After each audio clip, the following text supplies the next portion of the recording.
Hello friends, मेरा नाम राहुल और आपका फिर से अपने YouTube channel target board exam में बहुत बहुत स्वागत है। तो फ्रेंड्स, आज की इस वीडियो में मैं आप लोगों को तुमुल खंड काव्य का सारांश बताने वाला हूं। तो जिस जिस जिले के स्टूडेंट्स का खंड काव्य जो है वो तुमुल खंड काव्य है, वहां के स्टूडेंट्स इस वीडियो को ध्यान से देखिएगा, क्योंकि उनके लिए यह वीडियो बहुत ही ज्यादा इंपॉर्टेंट होने वाली है। क्योंकि आज के इस वीडियो में मैं आप लोगों को तुमुल खंड काव्य का सारांश बताने वाला हूं। ठीक है, आज की इस वीडियो में मैं आप लोगों को तुमुल खंड काव्य का सारांश बताने वाला हूं, जो कि बोर्ड एग्जाम में 3 नंबर का पूछा जाता है, वो भी सबसे लास्ट क्वेश्चन। ठीक है, सारांश पूछ सकता है, लेकिन सारांश बहुत ही ज्यादा महत्वपूर्ण है, ये हर साल पूछा जाता है। और तुमुल खंड काव्य के बारे में आप लोगों को संपूर्ण जानकारी होनी चाहिए। ठीक है, जैसे तुमुल खंड काव्य में कितने सर्ग होते हैं, तो तुमुल खंड काव्य में 14 सर्ग होते हैं। कितने सर्ग होते हैं फ्रेंड्स? 14 सर्ग होते हैं। और इनमें से आप लोगों से किसी सर्ग के बारे में पूछ सकता है कि 13वें सर्ग में क्या हुआ था, या 13वें सर्ग की व्याख्या कीजिए, या दूसरे की कीजिए। तो 14 सर्ग होते हैं, कहीं से भी क्वेश्चन उठाकर यूपी बोर्ड दे सकता है। इसलिए आप लोगों को पहले से ही पूरी तरह से तैयार रहना होगा, जिससे आप लोग बोर्ड एग्जाम में अच्छे नंबर ला सकते हैं। और जब मैं अगला वीडियो लाऊंगा तो उसमें आप लोगों को बताऊंगा कि कौन कौन सा जो सर्ग है वो मोस्ट आईएमपी है। ठीक है, कौन कौन सा सर्ग आप लोगों को याद होना चाहिए या पता होना चाहिए, जो कि बोर्ड एग्जाम के लिए बहुत ही ज्यादा महत्वपूर्ण है। तो ठीक है, इस वीडियो को भी ध्यान से देखिएगा। और अगर आप अभी तक आपने हमारे चैनल को सब्सक्राइब नहीं किया है तो जल्दी से कर लीजिएगा, क्योंकि आगे आने वाली वीडियोज बहुत ही ज्यादा महत्वपूर्ण होने वाली है। अगर आप लोग रेगुलर हमारे चैनल पर रहते हैं, हमारे चैनल की वीडियोज देखते हैं, तो आप बोर्ड एग्जाम में 90% से अधिक अंक ला सकते हैं। और हमारा टारगेट भी इतना ही है। तो चलिए तुमुल खंड काव्य का सारांश देख लेते हैं। ठीक है, तो देखिए फ्रेंड्स, यहां है तुमुल खंड काव्य का सारांश। इतना तो आप लोग याद नहीं कर पाएंगे, एक कहानी की तरह है, सिर्फ आप लोगों को इसे समझना होगा।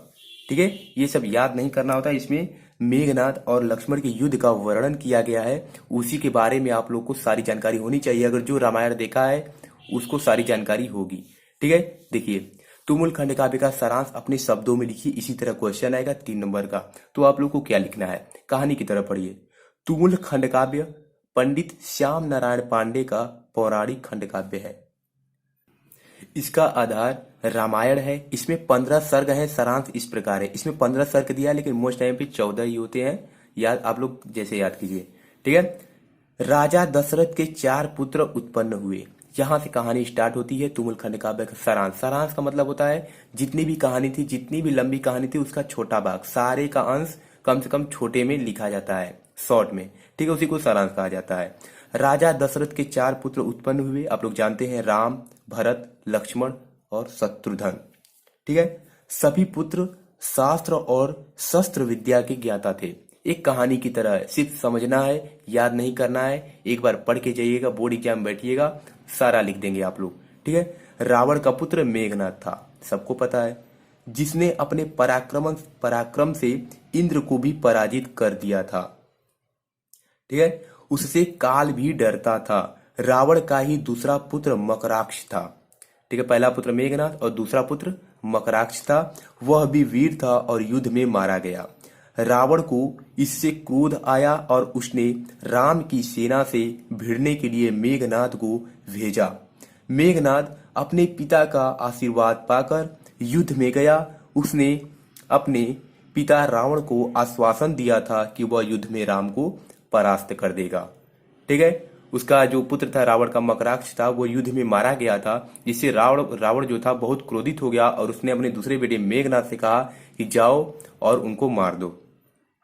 तो वही आश्वासन दिया था कि वह युद्ध में राम को कर देगा, भगवान राम को वह परास्त कर देगा। जब मेघनाद युद्ध भूमि में आया तब देवदल भी घबरा गए, क्योंकि वो बहुत ही वीर और पराक्रमी था।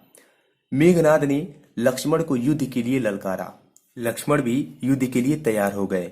दोनों में युद्ध होने लगा। ठीक है, लक्ष्मण और मेघनाद में। मेघनाद ने लक्ष्मण पर शक्ति बाण का प्रहार किया, जिससे लक्ष्मण मूर्छित हो गए और युद्ध भूमि में गिर पड़े। ठीक है, यह देखकर वानर सेना में हलचल सी मच गई। तब हनुमान जी ने अपने उपदेश द्वारा सबको आश्वासन दिया। अपनी कुटिया में बैठे हुए राम भी विलाप करने लगे।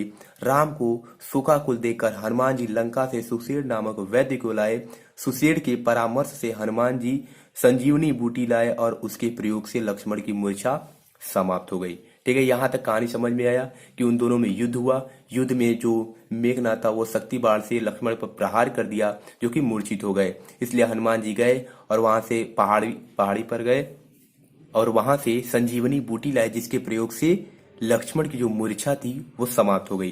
ठीक है, विभीषण ने सूचना दी कि मेघनाथ ठीक है विभीषण ने सूचना दी कि मेघनाथ निकुचिला पर्वत पर यज्ञ कर रहा है। मेघनाथ को मारने का यह सुंदर अवसर था। लक्ष्मण जी राम की आज्ञा पाकर नीकुचिला पर्वत पर गए और वहां उन्होंने मेघनाथ पर बाणों का प्रहार किया। पहले तो मेघनाथ बाणों का प्रहार सहन करता रहा। बाद में उसने लक्ष्मण को ललकारा।